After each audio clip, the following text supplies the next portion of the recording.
Hello everyone, આજે ફરીથી હું એક મારી નવી રેસીપી લઈને તમારી સાથે આવી ગઈ છું. તો આજે આપણે બનાવીશું એકદમ દાણેદાર રવાના લાડવા. તો આ રવાના લાડવા આપણે આજે ઇન્સ્ટન્ટ બનાવીશું. તહેવારોની શરૂઆત થઈ ગઈ છે, તો આપણે પ્રસાદમાં ધરવા કે એમને એમ કંઈક મીઠું ખાવાનું મન થાય ત્યારે ફટાફટ બનાવી શકાય એવા.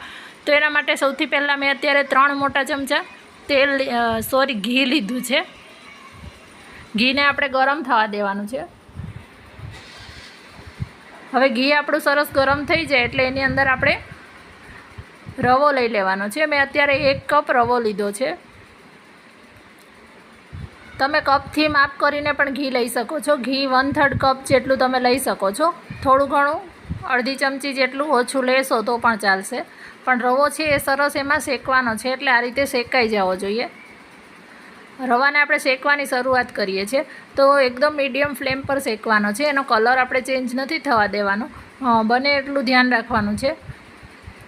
અને અત્યારે તમે જોઈ શકો છો કે આ રીતે મિક્સચર છે એ હજી ચલાવવામાં થોડી વાર લાગે છે. જેમ જેમ શેકાતું જશે એમ ઘી છૂટશે એટલે એ હલકું થતું જશે મિશ્રણ. એ રીતે આપણે ખબર પડી જશે કે આપણો રવો છે એ શેકાઈ ગયો છે. હજી આપણો રવો છે એ શેકાવાની શરૂઆત થઈ છે. આ રીતે જો એકદમ રવો છે એ બધોય સરસ ફૂલી જશે અને એમાંથી ઘી છે એ દેખાવા લાગશે બહાર. ત્યાં સુધી એને આપણે શેકી લેવાનો છે. આપણો રવો સરસ શેકાઈ ગયો છે. આ શેકાતા 7 થી 8 મિનિટ જેવું થશે, એકદમ મીડિયમ ફ્લેમ પર શેકશું ને એટલે. ત્યાર પછી મેં એની અંદર બદામ લીધી છે. તો બદામને થોડીવાર 1-8 મિનિટ જેવું આની અંદર આ રીતે સાતળી અને ત્યાર પછી આપણે કિસમિસ અને પિસ્તા લીધા છે. આની અંદર તમને ગમતા બીજા પણ ડ્રાયફ્રૂટ લઈ શકો છો, અથવા તો બીજા બદામ સિવાય બીજું ના એડ કરવું હોય, ના ખાતા હોય તો એ સ્કીપ પણ કરી શકો છો. હવે આપણે આને એકદમ સરસ બધું જ સરસ મિક્સ કરી અને શેકી લેવાનું છે. આ રવો ગરમ છે એટલે એની અંદર ડ્રાયફ્રૂટ સરસ શેકાઈ જશે. પહેલાં તમારે ઘીમાં સાતળીને એડ કરવા હોય તો એમ પણ તમે એડ કરી શકો છો. અત્યારે મેં સાથે જ લઈ લીધા છે. ત્યાર પછી આપણે 1/3 કપ જેટલું ઝીણું કોપરાનું છીણ લેવાનું છે.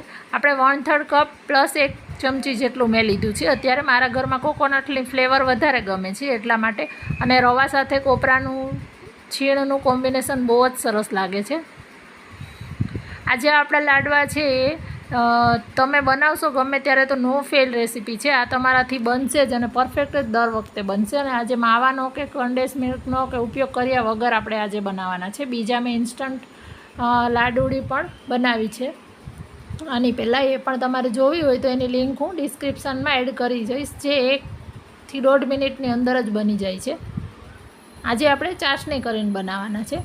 હવે આપણું આ રીતેનું મિશ્રણ આ તૈયાર છે લોટનું, એટલે આપણે આને ગેસ પરથી ઉતારી લેવાનું છે. અને હવે આપણે ચાસણી કરવા મૂકવાની છે. તો આપણે એને સાઈડમાં મૂકી દીધું છે અને આપણે એક પેનની અંદર ચાસણી કરીશું. તો મેં જે કપથી રવો લીધો છે એ જ અડધો કપ મેં અત્યારે ખાંડ લીધી છે.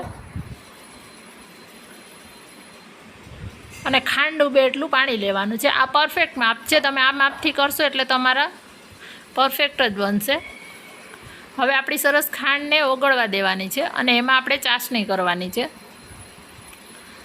તો ખાંડને આપણે એકદમ મીડિયમ ફ્લેમ પર પહેલાં ઉગાડી અને પછી એમાં ચાસણી કરવાની. ગેસને ફાસ્ટ નહીં કરી દેવાનો, નહીંતર ચાસણી થવા લાગશે અને ખાંડ છે એ મેલ્ટ નહીં થાય. જો આ રીતે એક તાર બનવો જોઈએ.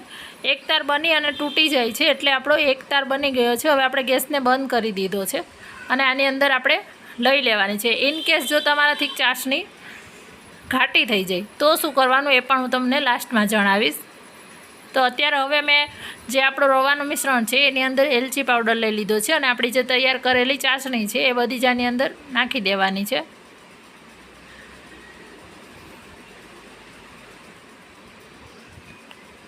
બધી જ આપણે ચાસણી આની અંદર એડ કરી અને હવે આ રવાનું મિશ્રણ છે એ ચાસણીમાં મિક્સ કરી લેવાનું છે સરસ.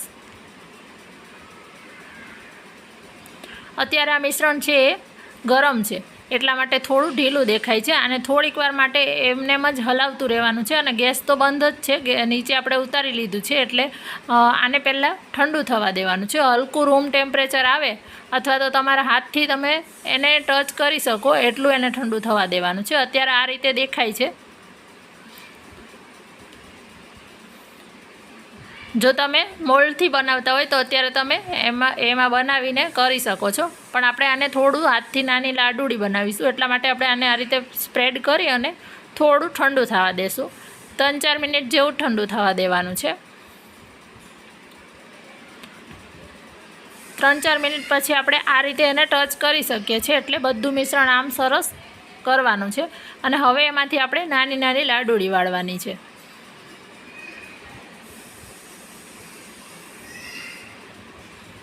આ રીતની નાની લાડુડી છે એ આપણે બનાવીએ છીએ અત્યારે. જો કેટલી સરસ પ્રસાદીમાં કે પછી એમનેમ પણ ધરવા માટે અથવા તો ઘરે ખાવા માટે એક બાઇટ સાઇઝની પરફેક્ટ છે. તમને મોટા નાના જેવા ગમે એવા તમે કરી શકો છો, અને પ્રેસ કરતાં કરતાં એને કરવાનું છે. અને ઇન કેસ જો તમારાથી ચાસણી કડક થઈ ગઈ છે કે થોડી ઘણી ચાસણી એવું લાગે તમને કે નથી બનતા, તો તમે 1 ચમચી કે 2 ચમચી જેટલું પાણી છાંટી અને પછી વાળશો એટલે તમારા લાડવા છે એ વળી જ જશે અને પરફેક્ટ બનશે. વિડીયો ગમ્યો હોય તો એક લાઈક જરૂરથી કરી દેજો, અને મને તમારા રિવ્યૂઝ છે એ કોમેન્ટમાં લખવાનું ના ભૂલતા. અને ચેનલને હજી સુધી જો સબસ્ક્રાઈબ ના કરી હોય તો સબસ્ક્રાઈબ પણ કરી દેજો, અને બાજુમાં જે બેલ આઇકોન છે એને પ્રેસ કરી દેજો કે જેથી નવા વિડીયોની નોટિફિકેશન તમને સૌથી પહેલાં મળી જાય. Thank you.